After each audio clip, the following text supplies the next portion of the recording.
दोस्तों, आपके लिए बहुत बड़ी खुशखबरी है। स्टाफ सिलेक्शन कमीशन के द्वारा एमटीएस और हवालदार के पोस्ट के लिए नोटिफिकेशन जारी कर दिया गया है। इस नोटिफिकेशन के द्वारा मल्टीटास्किंग स्टाफ, नॉन टेक्निकल और हवालदार सीबीआईसी और सीबीएन, ये दो डिपार्टमेंट के लिए हवालदार की पोस्ट और बाकी अदर सेंट्रल गवर्नमेंट डिपार्टमेंट के लिए मल्टीटास्किंग पोस्ट के लिए नोटिफिकेशन जारी कर दिया गया है। तो ये मौका जो है आपको जाने नहीं देना है और आपको ये मौके को ग्रैब्स करके इसमें जॉब जरूर लेना है। आज हम आपके लिए लेके आए हैं कंप्लीट एग्जामिनेशन डिटेल, साथ में उसका सिलेबस भी आपको हम बताएंगे कि इस एग्जाम के लिए क्या सिलेबस रहेगा और आपको सिलेबस का प्रिपरेशन कैसा करना है। चलिए आइए देखते हैं इस एग्जामिनेशन का शेड्यूल। तो एग्जामिनेशन का जो शेड्यूल है वो है, सबसे पहले समझ ले कि जो हवालदार की पोस्ट है वो जैसे कि आप जानते हैं सीबीआईसी और सीबीएन, ये दो डिपार्टमेंट के लिए आया हुआ है। अब सीबीआईसी और सीबीएन क्या है इसके बारे में हम डिटेल स्टडी आपको बताएंगे। तो जो सीबीआईसी है ये है central board of indirect taxes and customs. इसका हेडक्वार्टर जो न्यू दिल्ली में है, जो कि मिनिस्ट्री ऑफ फाइनेंस के अंडर आता है। तो हम इसमें जो है इनडायरेक्ट टैक्सेस, इसका ये मीनिंग है कि ऐसे टैक्स जो किसी भी टैक्स पेयर पे डायरेक्ट नहीं लगाया जाता, जैसे सर्विस टैक्स, सेंट्रल टैक्स और आप सभी को पता है जीएसटी, जिसका फुल फॉर्म है गुड्स एंड सर्विसेज टैक्स, जो कि एक इनडायरेक्ट टैक्सेस है जो central board of indirect taxes and custom के अंडर आता है। इसके साथ जो कस्टम वर्ड है इसका हम आपको मीनिंग बता देते हैं। ऐसा टैक्स जो विदेशों से आयात और निर्यात, मतलब एक्सपोर्ट और इंपोर्ट करने वाले सामानों पर लगाया जाता है। ये वह डिपार्टमेंट है जिसमें हवालदार की पोस्ट निकली हुई है। और दूसरा है सीबीएन। तो सीबीएन जो होता है ये सेंट्रल ब्यूरो ऑफ नार्कोटिक्स, जो कि ministry of finance and department of revenue के अंडर आता है। इसका हेडक्वार्टर ग्वालियर मध्य प्रदेश में है। इस डिपार्टमेंट का मेन फंक्शन जो है ये अफीम के खेती और उसके ट्रेड को रोकना, साथ ही लीगल सिंथेटिक ड्रग्स के प्रोडक्शन के लिए लाइसेंस इश्यू करना इस डिपार्टमेंट का कार्य है। तो आइए देखते हैं डेट के बारे में। तो इस फॉर्म की जो डेट है वो फॉर्म भरने का डेट जो है 22 मार्च 2022 से 30 अप्रैल 2022 तक है। इसके लिए जो है आपको लास्ट डेट ऑफ चालान जो है वो आपको 4 मई 2022 तक भरना है। और इसका जो एग्जाम है वो आपका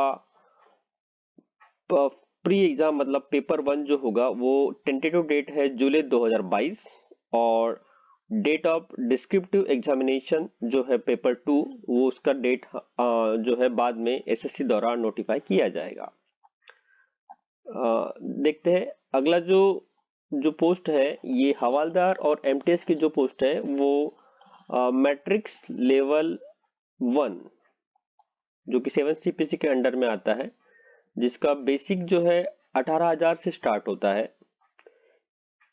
इसमें जो वैकेंसी जो है वो टेंटेटिव वैकेंसी इन्होंने शो किया हुआ है। हवालदार ये पोस्ट है जिसके लिए इन्होंने 3,603 वैकेंसी डिक्लेयर की हुई है, और एमटीएस की पोस्ट अभी ये बाद में डिक्लेयर करेंगे। चलिए देखते हैं कि इस एग्जामिनेशन के लिए आपको क्या क्या सिलेबस होगा और आपको किस किस चीजों के लिए प्रिपरेशन करना है।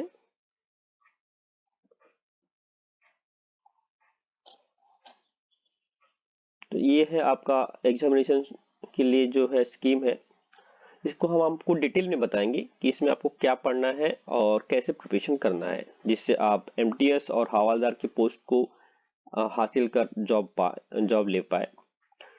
The examination will consist of computer based examination paper 1, physical efficiency test PET, physical standard test PST, तो इसमें जो है प्री एग्जाम जो होगी वो कंप्यूटर बेस्ड सीबीटी होगी, और साथ ही जो हवलदार की पोस्ट है उसके लिए फिजिकल एफिशिएंसी टेस्ट और फिजिकल स्टैंडर्ड टेस्ट होगी। और उसके बाद दोनों पोस्ट के प्री एग्जाम पास करने के बाद आपका डिस्क्रिप्टिव पेपर 2 ये होने वाला है।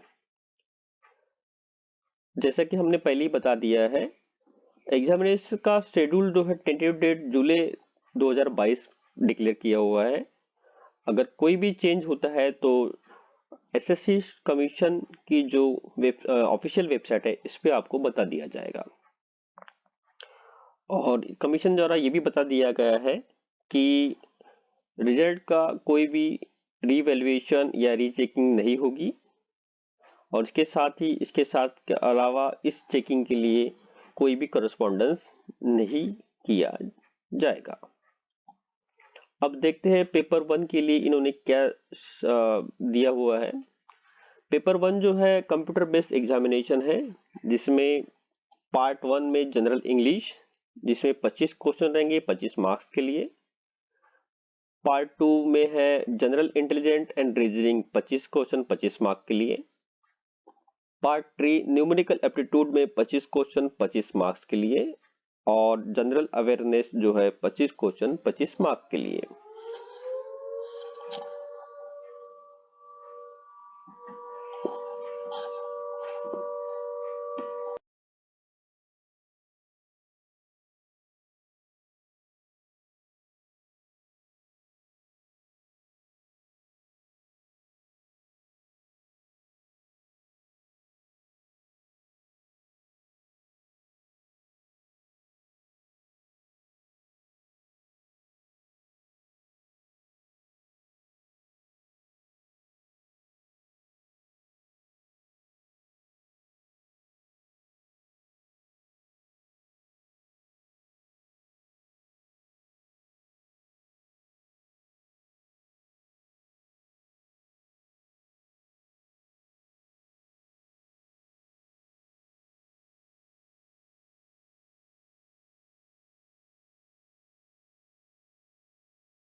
चलिए आगे देखते हैं। तो ये जो सारे क्वेश्चन जो है ये 100 मार्क्स के लिए पूछा जाएगा, 100 क्वेश्चन, जिसका टाइम लिमिट है 90 मिनट। आगे जो है पेपर 1 जो रहेगा यह totally objective based multiple choice question रहेगा, जिसमें पार्ट 2, पार्ट 3 और पार्ट 4 जो रहेगा वो इंग्लिश के साथ साथ हिंदी लैंग्वेज में भी दिया जाएगा। इसके लिए जो है विद्यार्थी सारे ध्यान दें, इसके लिए नेगेटिव मार्किंग 0.25 रखी गई है।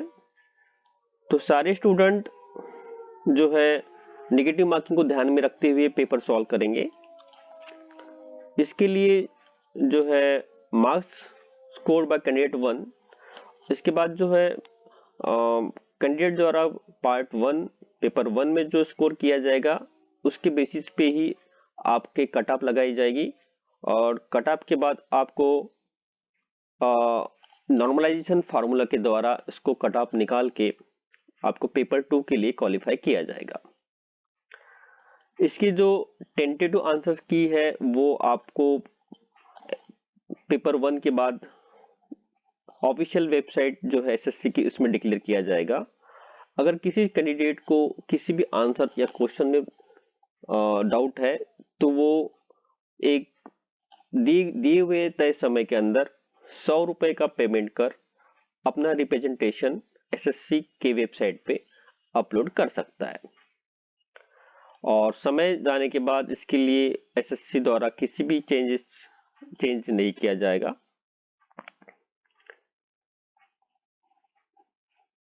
इसके बाद पेपर 1 के बाद क्वालिफाई के बाद आपका पेपर 2 लिया जाएगा, जो कि टोटली डिस्क्रिप्टिव पेपर होगा। और सबसे बड़ी ध्यान देने वाली बात है कि ये एक जो है पेपर 2 जो रहेगा ये आपको टोटल डिस्क्रिप्टिव पेपर है। इसके लिए शॉर्ट एसे एंड लेटर जो कि इंग्लिश और भारतीय संविधान के 8वें शेड्यूल में दिए हुए किसी भी भाषा में दिया हुआ रहेगा, जिसमें आपको लेटर लिखना है। और जो है इसके लिए 25 मार्क्स शॉर्ट एसे के लिए और 25 मार्क्स लेटर के लिए दिए हुए हैं, जिसके लिए टाइम लिमिट जो है वो 45 मिनट रहेगा।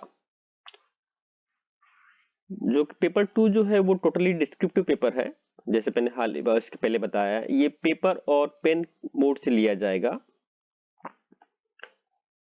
और खास बात यह है कि पेपर 2 जो है ये क्वालिफाइंग नेचर का है, लेकिन अगर पेपर 1 के नॉर्मलाइज मार्क्स के बाद किसी कैंडिडेट के इक्वल मार्क्स आते हैं तो उसके लिए पेपर 2 जो है ये उनके मेरिट के लिए डिसाइड किया जाएगा।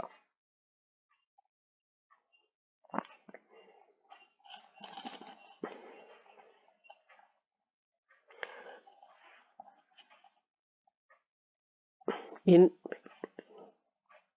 तो विद्यार्थी ध्यान दें, जो पेपर 2 जो है ये आपको pen and paper based paper question paper रहेगा, जिसको आपको लिखना है। और खासकर सभी ध्यान दें, इसमें आपका जो रोल नंबर रहेगा पेपर 1 का वो आपको आपके आंसर शीट पे लिखनी है। उसके बाद आपका सिग्नेचर और लेफ्ट थंब जो है ये आपको वहां पर लगाना है। इसके अलावा आपको क्वेश्चन पेपर पे पेपर 2 के क्वेश्चन पेपर पे कहीं भी कुछ भी नहीं लिखना है, जैसा कि आपका नाम, roll number, mobile number, address. ये आपको पेपर 2 जो है उसके डिस्क्रिप्टिव पेपर के पीछे कुछ भी नहीं लिखना है। अगर आपने किसी भी कैंडिडेट ने ये लिखा तो आप कैंडिडेट जो द्वारा आपका कैंडिडेट कैंसिल कर दिया जाएगा। पेपर 1 जो है इसमें सिलेबस जो दिया हुआ है उसको हम डिटेल देख लेते हैं। सिलेबस जो है इसमें आपका जो जनरल इंटेलिजेंस का पेपर और रीजनिंग का पेपर होगा वो नॉन वर्बल टाइप का होगा,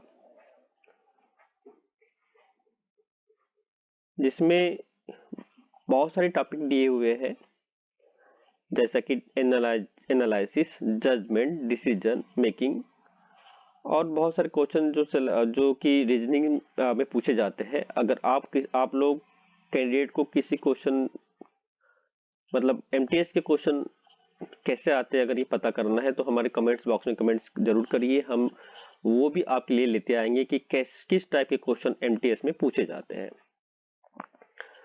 और इंग्लिश लैंग्वेज का जो पेपर होगा, मतलब जो पार्ट 1 में जो सिलेबस होगा वो जो है बेसिक्स ग्रामर होंगे, उसमें वोकैबुलरी, ग्रामर, सेंटेंस कैसे बनाया जाता है, सिनोनिम्स और एंटीनिम्स, और जो है correct uses of verbs, vocabulary, sentence, ये पूछा जाएगा। आपका जो न्यूमेरिकल एबिलिटी जो का पार्ट है उसमें आपके whole number, decimal number, relationship, proportion, average, profit and loss, discount, ये जो बेसिक जो कि 10th लेवल के क्वेश्चन है मैट्रिकुलेशन, इसके ऊपर पूछे जाएंगे।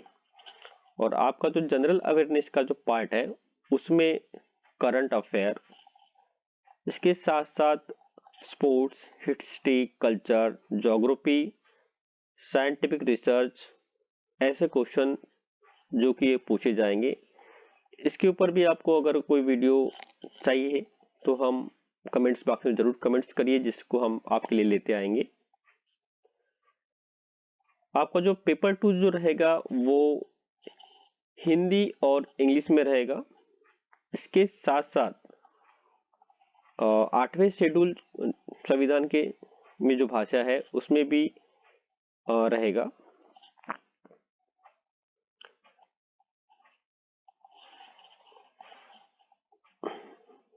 हवलदार की पोस्ट के लिए क्या मतलब फिजिकल एफिशिएंसी टेस्ट में क्या क्या पूछा जाएगा, इसके बारे में हम आपको आगे बताएंगे। तो जो हवलदार की पोस्ट है जो कि सीबीआईसी और सीबीएन मतलब central board of indirect taxes and custom and central bureau of narcotics के लिए अवेलेबल है, उसमें हवलदार की पोस्ट के लिए मेल और फीमेल दोनों एलिजिबल है। उसके लिए कमीशन द्वारा फिजिकल इफिशिएंसी टेस्ट और फिजिकल स्टैंडर्ड टेस्ट लिया जाएगा। इसके लिए जो है फिजिकल एफिशिएंसी टेस्ट के लिए पहला जो है वॉकिंग है, मेल के लिए 1600 मीटर 15 मिनट में और फीमेल के लिए 1 किलोमीटर इन 20 मिनट में, और साइकिलिंग रहेगी जो कि 8 किलोमीटर रहेगा मेल के लिए इन 30 मिनट में और 3 किलोमीटर रहेगा 25 मिनट में फीमेल के लिए। और जो लिखा है खास नोट लिखा है, cycling is not applicable for post of हवलदार इन डीजीपीएम एंड सीबीआईसी। मतलब साइकिलिंग जो कि एक फिजिकल एफिशिएंसी टेस्ट के अंडर आता है, ये हवलदार की जो पोस्ट है डीजीपीएम, अब डीजीपीएम मतलब directorate general of export promotion जो डिपार्टमेंट है इसके लिए, और central board of indirect taxes इसके लिए साइकिलिंग की जो टेस्ट है वो नहीं ली जाएगी। और खासकर वुमेन कैंडिडेट के लिए इन्होंने एक नोटिफिकेशन में खास बात दी है कि ऐसे वुमेन जो कि 12-20 के प्रेग्नेंट है उनके लिए उपरोक्त टेस्ट को नहीं लिया जाएगा, उनको उस समय के लिए अनफिट घोषित कर दिया जाएगा।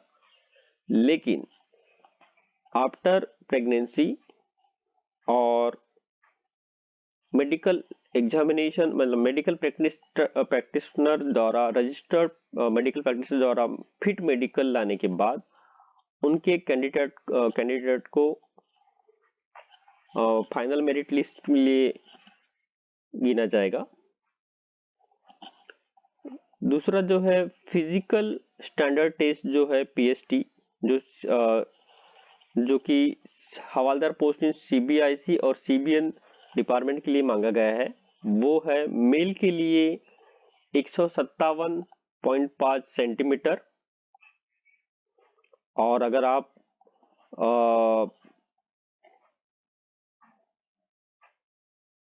जो है मांगा गया है, और चेस्ट जो है अनएक्सपांडेड 76 सेंटीमीटर और मिनिमम एक्सपांसन जो है 5 सेंटीमीटर। और फीमेल के लिए जो कि फिजिकल स्टैंडर्ड टेस्ट में मांगा गया है 152 सेंटीमीटर, और वेट जो रहेगा फीमेल के लिए 48 किलो मांगा गया है।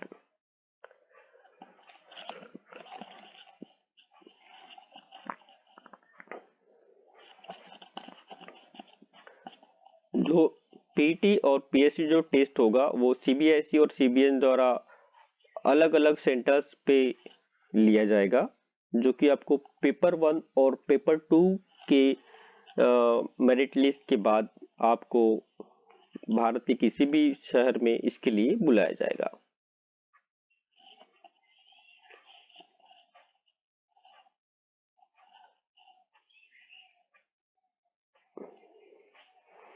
तो ये है कंप्लीट प्रोसेस आपका एमटीएस और हवलदार पोस्ट के लिए। हमने आपको सिलेबस और उसके साथ साथ पीटी और पीएसटी के बारे में डिटेल्स बताया है। तो ये सारा देखने के बाद आप प्रिपरेशन पे लग जाइए, और कोई क्वेश्चन हो तो कमेंट्स बॉक्स में जरूर बताइए, और जो हमारे चैनल को देखते रहिए और जॉब पाते रहिए। धन्यवाद।